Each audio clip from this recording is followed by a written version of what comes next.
आज हम जाएंगे ट्रेन की यात्रा में और देखेंगे कि ट्रेन का जो सफ़र है वो इतना खास क्यों होता है। और अब ये हम जानेंगे गपलू के सफ़र से, जो आपको जो दिख रहा है, जो अपनी ट्रेन में सफ़र कर रहा है और उसकी दादी के साथ, जिसे वो तम्मी कहता है। तो आज की स्टोरी का नाम है गपलू का ट्रेन में सफ़र। मीरा गुप्ता का एक और कहानी है जो हमने पढ़ी है साथ में, वो पिशी के बारे में है। पिशी अगर नहीं पढ़ी हो तो आप कम्युनिटी लाइब्रेरी के यूट्यूब लिंक पे जा सकते हैं या आप स्टोरी वीवर से पढ़ सकते हैं। बहुत अच्छी कहानी है वो भी। और इस कहानी को चित्र बनाया है परमिता मुखर्जी ने और इंग्लिश से अनुवाद किया है हर्षिता गोयल ने। तो are you ready to go on this train journey गपलू के साथ? चलिए चलते हैं।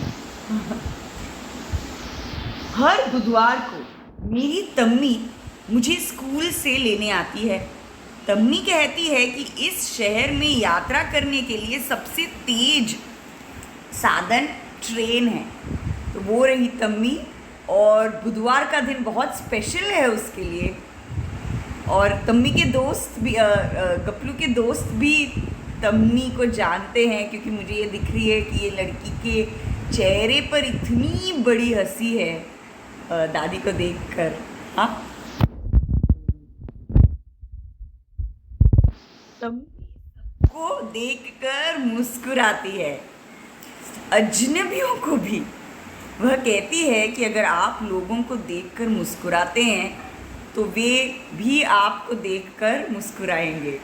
ये दादर स्टेशन है। दादर स्टेशन बम्बई में है। बहुत बहुत बहुत बिज़ी स्टेशन है, और फिर भी तम्मी को वक्त मिल जाता है लोगों को हंसी और खुशी बांटने का।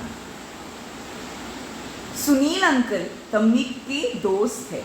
वह हमेशा मुझे ग्रिल यानी जंगले के छेद से टॉफ़ी देते हैं। एक लगता है कि एक बुधवार के दिन एक रिश्ता सा ही बन गया है गपलू का हर किसी से। सुनील अंकल के पीछे फाइल्स है बहुत सारे, पर शायद जेब में बहुत सारी टॉफ़ियाँ भी है बच्चों को देने के लिए। वो भी हंस रहे हैं।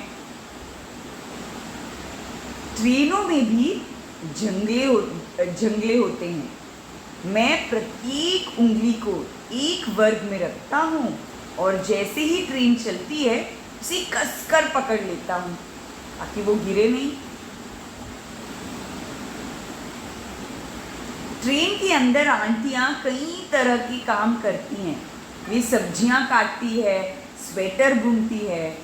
ये बम्बई में तो खासकर बहुत होता है, क्योंकि इतना बिजी लाइफ होती है सबकी, तो सारा काम जो निपटाना हो वो वहीं पर कर लेते हैं। पीछे बच्चे हंस रहे हैं, बातें कर रहे हैं, लेकिन आंटियाँ एकदम काम पे लगी हुई है।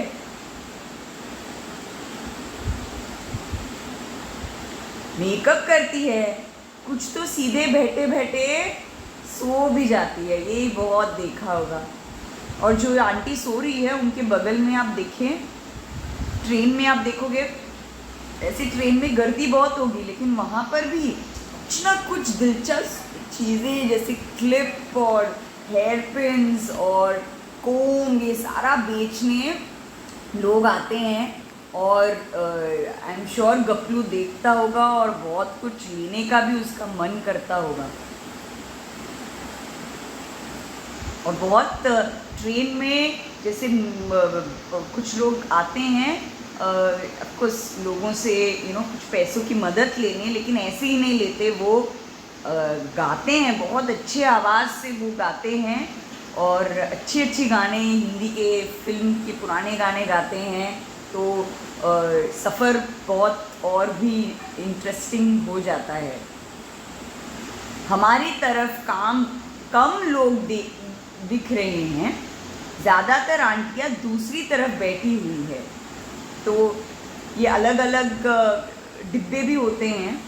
सो एक आंटी वहाँ जो राइट का डिब्बा है वहाँ बहुत ज़्यादा करती है, तो गप्लू का मुझे हाथ दिख रहा है, शायद वो 4, 5, 6 ही साल का होगा, और वो देख रहा है कि वहाँ पे और लोग दिख रहे हैं। क्या देख रहा है? मुझे जंगले के दूसरे तरफ एक छोटी लड़की दिखाई देती है। क्या वो मेरी दोस्त बनेगी? मैंने उसे एक शर्मीली मुस्कान दी।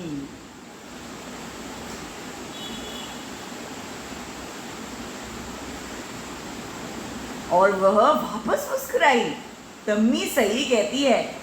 हाँ, मैं तम्मी को अपनी नई मुस्कुराती हुई दोस्त के बारे में बताने के लिए मुड़ता हूँ।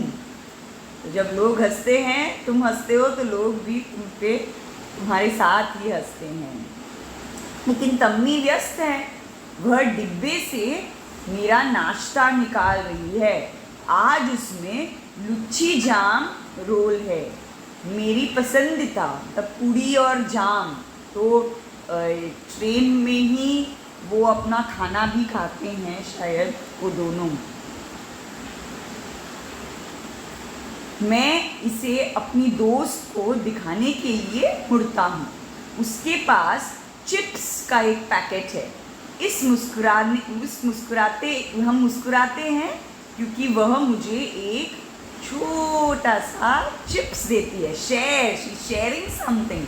और इतने अच्छी तरीके से हो रहा है, एकदम जाली के छोटे से जो गैप है वहाँ से वो शेयर करते हैं।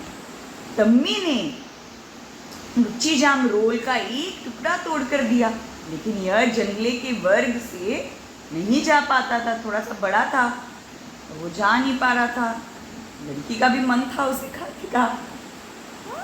हमेशा हमारा स्टेशन आ गया तो स्टेशन आ गया।